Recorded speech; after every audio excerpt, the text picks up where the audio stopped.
We hear many belligerent statements from NATO, but NATO Secretary-General, Mark Rutte, has outdone himself. He said that Europe needs to prepare for a war like the one our grandfathers experienced. Well, this statement is probably from someone who had time to forget what World War II was. Mr. Rutte lived in the Netherlands. After all, I studied in the Netherlands at one time. They themselves told me about the terrible ordeal they experienced during the fascist occupation. They had a few windows smashed, and how horrible it was. This is in all seriousness. Meanwhile, the Dutch really don't like the Germans for this discomfort. But they don't know what the horrors of war are. They have no idea, and unfortunately, Mr. Rutte makes such irresponsible statements, simply not understanding what he is talking about.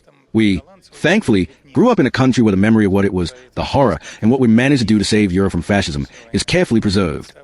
Naturally, very sensitive topics are being discussed. During such discussions, it's usually very difficult to control time.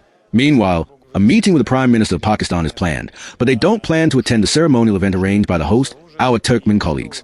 And we need to hurry there. Did you try to signal? Well, yes.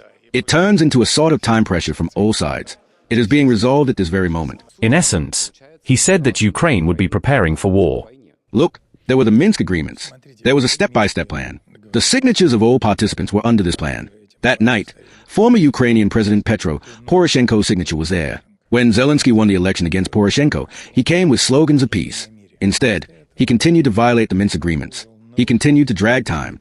It became obvious that no one was going to fulfill them. Instead of peace, he started to bring war closer with his actions on the line of contact then in Donbas. Moreover, there was a direct infiltration of NATO specialists entering Ukraine's territory, its government bodies, and the first deliveries of weapons began then. All this, of course, created a threat to the Russian people living in Donbas, because there was preparation for their extermination, not to mention the geopolitical aspects of the situation and the geopolitical consequences for the security of the Russian Federation.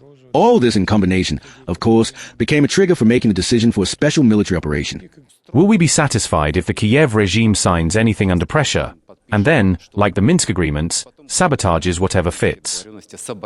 We won't be satisfied with this, so there must be a certain system of guarantees not only for security but also for the implementation of these agreements. Of course, the position of Washington is very important here. We see it as quite decisive. It's realistic and pragmatic. Europeans are playing their own game. They still seem to want the continuation of the war. But hey, we naturally orient more towards our counterparts in Washington. Putin drives carefully. What does that mean? Like everyone else. That is, behind the wheel, for example. Well, he drives a car and likes to do it. Can you imagine that, for example, a car owner in Moscow at a traffic light, turning, might see Putin at the wheel? It's unlikely to see Putin.